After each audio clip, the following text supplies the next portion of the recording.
Hello everyone, నేను మీ మానస. అందరికీ good morning అండి. లాస్ట్ క్లాస్లో మనము 1986 జాతీయ విద్యా విధానానికి సంబంధించిన సిఫారసులు, దాని గురించిన ఇన్ఫర్మేషన్ అంతా చూసేసుకున్నాం. ఈ రోజు క్లాస్ ఏంటి అంటే దానికి పొడిగింపుగా 1986 జాతీయ విద్యా విధానాన్ని పొడిగింపుగా కార్యాచరణ ప్రణాళిక 1992 ప్రోగ్రామ్ ఆఫ్ యాక్షన్ 1992కి సంబంధించి ఈ రోజు మనం అవి చేసిన సిఫారసులు వాటి గురించి మనమైతే డిస్కస్ చేసేసుకోబోతున్నాం. ఈ వీడియో కనుక ఎవరైనా ఫస్ట్ టైం చూస్తున్నట్లయితే ప్రీవియస్గా నేను ఆల్రెడీ కమిటీలు కమిషన్స్కి సంబంధించి మన డిఎస్సి సిలబస్లో ఉన్న అన్ని టాపిక్స్ని ఎక్కడ మిస్ చేయకోకుండా అకాడమీ బుక్స్లో ఉన్న ఇన్ఫర్మేషన్ని బేస్ చేసుకొని నేను ఒక నోట్స్ ప్రిపేర్ చేసి దాన్ని క్లియర్గా ఎక్స్ప్లెయిన్ చేయడం జరిగిందండి. అలాగే దానికి సంబంధించిన పీడిఎఫ్స్ కూడా టెలిగ్రామ్ ఛానల్లో ఇస్తున్నాను. ఆ వీడియోస్కి సంబంధించి ప్లేలిస్ట్ లింక్ అనేది డిస్క్రిప్షన్లో ఇస్తాను, ఒకసారి వెళ్ళి చూసేసేయండి. వీడియోస్ కనుక మీకు నచ్చితే లైక్ చేయండి, యూస్ఫుల్ అనిపిస్తే ఖచ్చితంగా షేర్ చేయండి. అలాగే వీడియో చూసిన తర్వాత మీ ఫీలింగ్ ఏంటి అనేది కామెంట్ సెక్షన్లో ఖచ్చితంగా కామెంట్ చేయండి. అలాగే ఆ పీడిఎఫ్కి సంబంధించి టెలిగ్రామ్ ఛానల్లో అప్లోడ్ చేస్తున్నాను అని చెప్పాను కదా, ఆ టెలిగ్రామ్ ఛానల్ లింక్ కూడా డిస్క్రిప్షన్లో ఇస్తున్నాను. ఆ లింక్ ఓపెన్ చేసేసి ఛానల్లో జాయిన్ అయిపోండి. దీనికి సంబంధించిన పీడిఎఫ్స్ అన్ని మీకు అక్కడ దొరుకుతాయి. ఇంకెందుకు మనమైతే లేట్ చేయకుండా మన టాపిక్లోకి వెళ్ళిపోదాం, వచ్చేయండి. ఇంకా మన టాపిక్లోకి వచ్చేసినట్టయితే లాస్ట్ క్లాస్లో మనము 1986 జాతీయ విద్యా విధానం గురించి చూసుకున్నాము. ఈ రోజు ఏంటి అంటే మన డిఎస్సి సిలబస్ షీట్లో మన సిలబస్లో ఉన్న లాస్ట్ కమిటీ, స్వాతంత్రానంతరం ఇచ్చిన సిలబస్లో మెన్షన్ చేసిన కమిటీలు కమిషన్స్లో లాస్ట్ కమిటీ ఏంటి అంటే కార్యాచరణ ప్రణాళిక, ప్రోగ్రామ్ ఆఫ్ యాక్షన్ 1992. దీని గురించి ఇవాళ మనం డిస్కస్ చేసుకుంటే ఇంకా మనకి స్వాతంత్రానంతరం కమిటీలు కమిషన్స్ గురించి మన డిఎస్సి సిలబస్ షీట్లో ఇచ్చిన అంతవరకు మనం మొత్తం డిస్కస్ చేసుకున్నట్టే. అలాగే ఫస్ట్ చాప్టర్ కూడా ఇంకా ఇంతటితో కంప్లీట్ అయిపోయినట్టే. ఓకేనా, ఇంకా లేట్ చేయకుండా మనం టాపిక్ ని డిస్కస్ చేసుకుందాం. కార్యాచరణ ప్రణాళిక, ప్రోగ్రామ్ ఆఫ్ యాక్షన్, పిఓఏ అంటాం. ఓకే, కార్యాచరణ ప్రణాళిక అన్న, ప్రోగ్రామ్ ఆఫ్ యాక్షన్ అన్న, పిఓఏ 1992 అన్న, ఎలా పిలిచినా కూడా ఒకటే దాని పేర్లు. ఇంకా 1986 జాతీయ విద్యా విధానం అనేది చాలా సమగ్రమైనది. 86 జాతీయ విధానం ఇది చాలా సమగ్రమైనది. మన విద్యా విధానానికి సంబంధించి, విద్యకు సంబంధించి చాలా సిఫార్సులు చేసింది అనమాట. ఇంకా దీన్ని విస్తరించాలి అని, ఇది సమగ్రమైనది అయినప్పటికీ దీన్ని ఇంకా విస్తరించాల్సిన అవసరం ఉంది అని మన గవర్నమెంట్ భావిస్తుంది. ప్రభుత్వం అంటే అప్పుడు ఉన్న ప్రధానులు, అప్పుడు ఉన్న మంత్రులు, ప్రభుత్వం అంటే వాళ్ళు భావిస్తారు ఇంకా ఈ 1986 జాతీయ విద్యా విధానం సరిపోలేదు, దాన్ని ఇంకా విస్తరించాల్సిన అవసరం ఉంది అని భావించి వాళ్ళు ఏం చేస్తారంటే సెకండరీ 1986 జాతీయ విద్యా విధానం ఆచరణ కోసం కేంద్ర విద్యా సలహా మండలి యొక్క ఆచరణాత్మక కార్యక్రమాన్ని కొన్ని సవరణలతో రూపొందించాలి అని అనుకుంటారు. ఈ 1986 జాతీయ విద్యా విధానానికి దాని ఆచరణ కోసం కేంద్ర విద్యా సలహా మండలి ఒక ఆచరణాత్మక కార్యక్రమాన్ని కొన్ని సవరణలతో రూపొందించాలి. దీనికి కొన్ని సవరణలు చేసి దాంతో ఒక ఆచరణాత్మక కార్యక్రమాన్ని రూపొందించాలి అని అనుకుంటారు. కేబ్ ద్వారా ఏర్పాటు చేయబడినది అనమాట ఇది. సో దీనికోసం ఏం చేస్తారంటే వీళ్ళు అప్పటి ముఖ్యమంత్రి, మన ఏపీ ముఖ్యమంత్రి ఎవరు అంటే ఎన్ జనార్దన్ రెడ్డి. అప్పుడు మన ఆంధ్రప్రదేశ్ ముఖ్యమంత్రి ఎవరు అంటే ఎన్ జనార్దన్ రెడ్డి. ఆయన అధ్యక్షతన 6 రాష్ట్ర విద్యాశాఖ మంత్రులు, అలాగే 8 మంది విద్యావేత్తలు ఈ కార్యాచరణ ప్రణాళిక కోసం మన ముఖ్యమంత్రి, ఏపీ ముఖ్యమంత్రి అయినటువంటి ఎన్ జనార్దన్ రెడ్డి, అప్పుడు ఆ కాలంలో ఉన్న ముఖ్యమంత్రి ఎన్ జనార్దన్ రెడ్డి, అలాగే ఆయన అధ్యక్షతన 6 రాష్ట్ర విద్యాశాఖ మంత్రులు, 8 మంది విద్యావేత్తలు, వీళ్ళతో కలిసి ఈ కమిటీని ఏర్పాటు చేయడం జరిగింది. వీళ్ళతో ఏర్పాటు చేయబడిన ఈ కమిటీకి పార్లమెంట్లో ఎప్పుడు ఆమోదం వస్తుందంటే 1992. వీళ్ళ ద్వారా ఏర్పాటు చేయబడిన కమిటీకి 1992లో పార్లమెంట్ నుంచి ఆమోదం వస్తుంది. ఇంకా అప్పటి నుంచి దీన్ని అమలు చేస్తారనమాట. ప్రోగ్రామ్ ఆఫ్ యాక్షన్ 1992 పేరుతో దీన్ని అమలు చేస్తారు. ఈ కమిటీ మెయిన్ గా దేనికోసం ఏర్పాటు చేయబడింది? ప్రోగ్రామ్ ఆఫ్ యాక్షన్ 1992 అనేది దేనికోసం అంటే జాతీయ విద్యా విధానం 1986 దీన్ని సమీక్షించి ఈ విధానం యొక్క అమలు గురించి, అంటే ఇది ఎలా అమలు అవుతుంది, ఇంకా ఏమైనా లోటుపాట్లు ఉన్నాయా దీంట్లో అని వాటిని చూస్తూ దాన్ని ఇంకా సమర్థవంతంగా అమలయ్యేలాగా చర్యలు చేపట్టడానికి ఏర్పాటు చేయబడింది కార్యాచరణ ప్రణాళిక, ప్రోగ్రామ్ ఆఫ్ యాక్షన్ 1992. 1986 జాతీయ విద్యా విధానం యొక్క సమీక్షకు, దాని అమలుకు తగిన విధంగా సమర్థవంతంగా అమలయ్యేలా చూపించడానికి ఏర్పాటు చేయబడింది ప్రోగ్రామ్ ఆఫ్ యాక్షన్ 1992. ఇప్పుడు దీని చరిత్ర చూసుకున్నాం. అసలు ఇది ఎందుకు ఏర్పాటు చేయబడింది, ఎవరు ఏర్పాటు చేశారు, ఎవరి అధ్యక్షతన ఏర్పాటు చేయబడింది అని తెలుసుకున్నాం. ఎన్ జనార్దన్ రెడ్డి గారి అధ్యక్షతన 6 రాష్ట్ర విద్యాశాఖ మంత్రులు, 8 మంది విద్యావేత్తలతో కమిటీ ఏర్పాటైంది. ఇప్పుడు ఈ కమిటీ చేసిన సిఫార్సులు ఏంటో చూద్దాం. ఇప్పుడు ఈ మ్యాటర్ అనేది ఒక బుక్ లోది కాదు, అంటే ఒక దాంట్లో లేదు, సఫిషియెంట్ గా ఇన్ఫర్మేషన్ అంతా. మన న్యూ బుక్ లో కొంచెం ఉంది, ఓల్డ్ అకాడమీ బుక్ లో కొంచెం ఉంది, డిఎల్ఈడి డ్రాఫ్ట్ కాపీలో కొంచెం ఉంది. సో ఇంకా అదంతా తీసుకొచ్చి ఇక్కడ ఒక చోట రాసేసాను నేను. చూడండి ఆ కమిటీ చేసిన సిఫార్సులు ఏమేంటో చూద్దాం. రాజ్యాంగంలో 72వ రాజ్యాంగ సవరణని ప్రతిపాదించి దాని ద్వారా పంచాయతీరాజ్ సంస్థల ద్వారా విద్యా నిర్వహణ అనేది జరిపించాలి అని చెప్తుంది. కొత్త సవరణ ఒకటి తీసుకొస్తారు ఈ పిఓఏ ప్రకారం.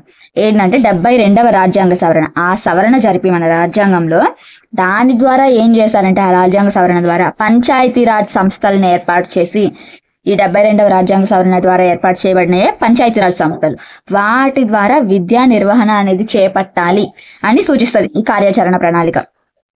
ఇంకా దేశవ్యాప్తంగా గిరిజన ప్రాంతాలలో ప్రాథమిక పాఠశాలలు ఏర్పాటు చేయమని చెప్తుంది. గిరిజన ప్రాంతాలలో ప్రాథమిక పాఠశాలలు ఏర్పాటు చేయండి అని చెప్తారు. ఇంకా జిల్లా స్థాయిలో ముఖ్య కార్యనిర్వహణాధికారిని నియమించాలి.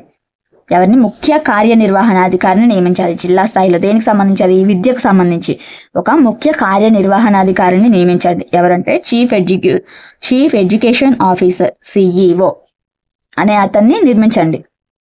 అలాగే అనియత వయోజన విద్యలు మొదలు +2 స్థాయి వరకు, అనియత వయోజన విద్యల దగ్గర నుంచి +2 స్థాయి వరకు విద్యా కార్యక్రమాల రూపకల్పన అమలు బాధ్యతలన్నీ డిస్ట్రిక్ట్ బోర్డ్ ఆఫ్ ఎడ్యుకేషన్ కి అప్పగించండి అని చెప్తుంది. ఈ అనియత విద్యకు సంబంధించి కానీ, వయోజన విద్యకు సంబంధించి కానీ అక్కడి నుంచి స్టార్ట్ చేస్తే +2 స్థాయి అంటే ఇంటర్మీడియట్ స్థాయి వరకు, 10th తర్వాత +2, 10th తర్వాత ఉన్న 2 సంవత్సరాల స్థాయి వరకు విద్యా కార్యక్రమాల రూపకల్పన కానీ వాటి అమలు బాధ్యతలు కానీ ఎవరికి అప్పచెప్తారు అంటే డిస్ట్రిక్ట్ బోర్డ్ ఆఫ్ ఎడ్యుకేషన్, DBEలకు అప్పగించండి. ఏ డిస్ట్రిక్ట్ ఆ డిస్ట్రిక్ట్ బోర్డులు ఏర్పాటు చేయమని చెప్తారు ముందు. సో దానికి సంబంధించి ఆ ఏర్పాటు చేయబడిన డిస్ట్రిక్ట్ బోర్డులకి మీరు ఈ విద్యా రూపకల్పన అమలు బాధ్యతలన్నీ అప్పగించేసేయండి అని చెప్తుంది. ఇంకా కేంద్ర ప్రభుత్వం యాజమాన్యంలో పనిచేస్తున్న కేప్ తరహాలో రాష్ట్రంలో కూడా రాష్ట్ర విద్యా సలహా మండలి SAPను ఏర్పాటు చేయండి.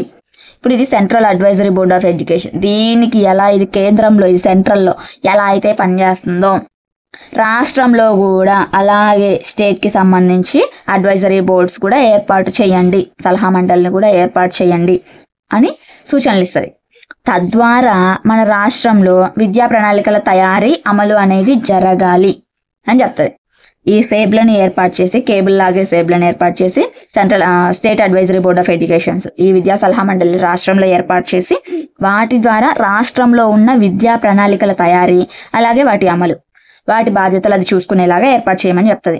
ఇవన్నీ పిఓఏ చేసిన సిఫారసులు.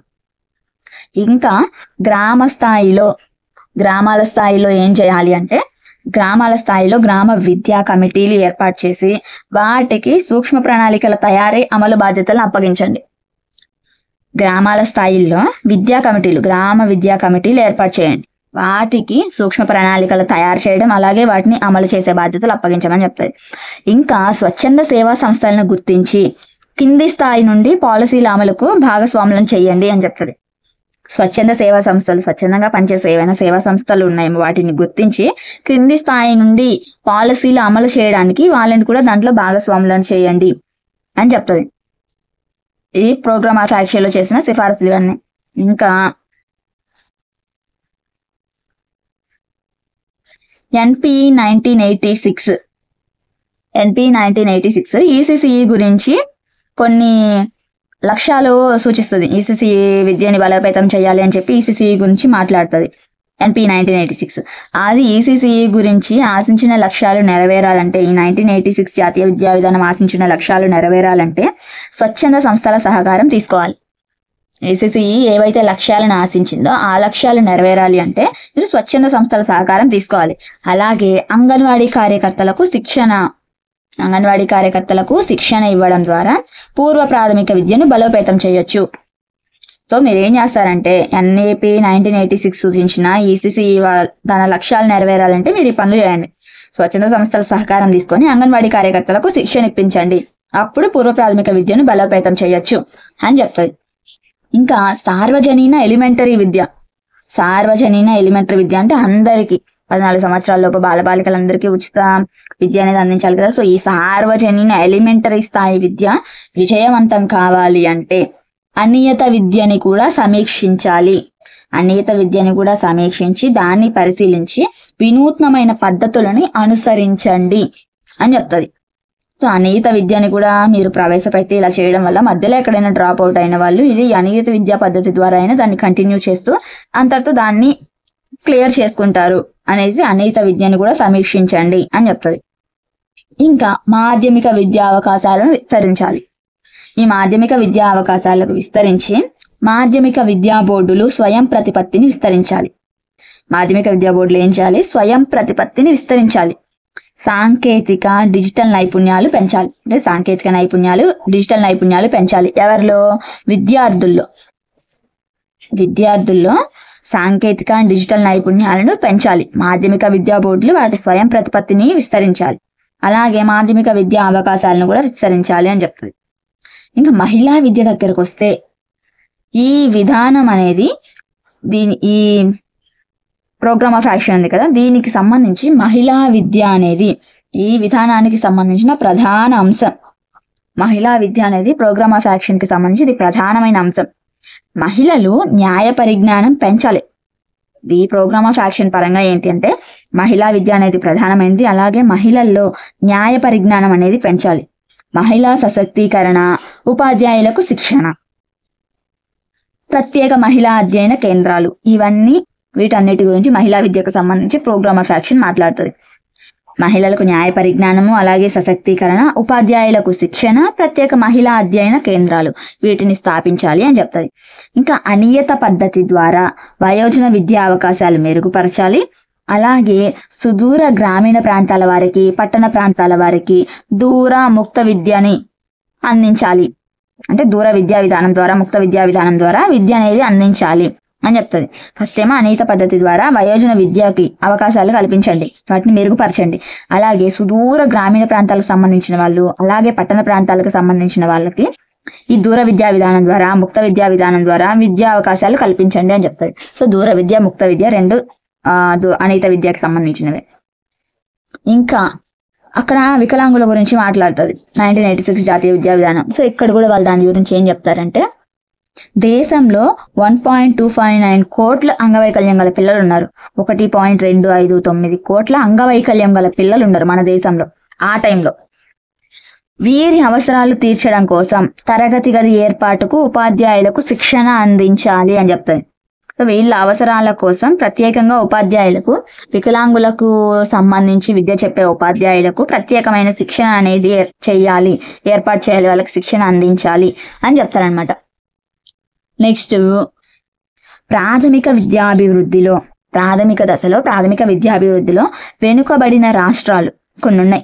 ఏమేంటి అంటే మన ఆంధ్రప్రదేశ్, అస్సాం, బీహార్, జమ్మూ కాశ్మీర్, మధ్యప్రదేశ్, ఒరిస్సా, రాజస్థాన్, ఉత్తరప్రదేశ్, వెస్ట్ బెంగాల్, ఇలా ఈ వెనుకబడిన రాష్ట్రాలకు సంబంధించి నల్లబల్ల పథకాన్ని ప్రవేశపెట్టింది.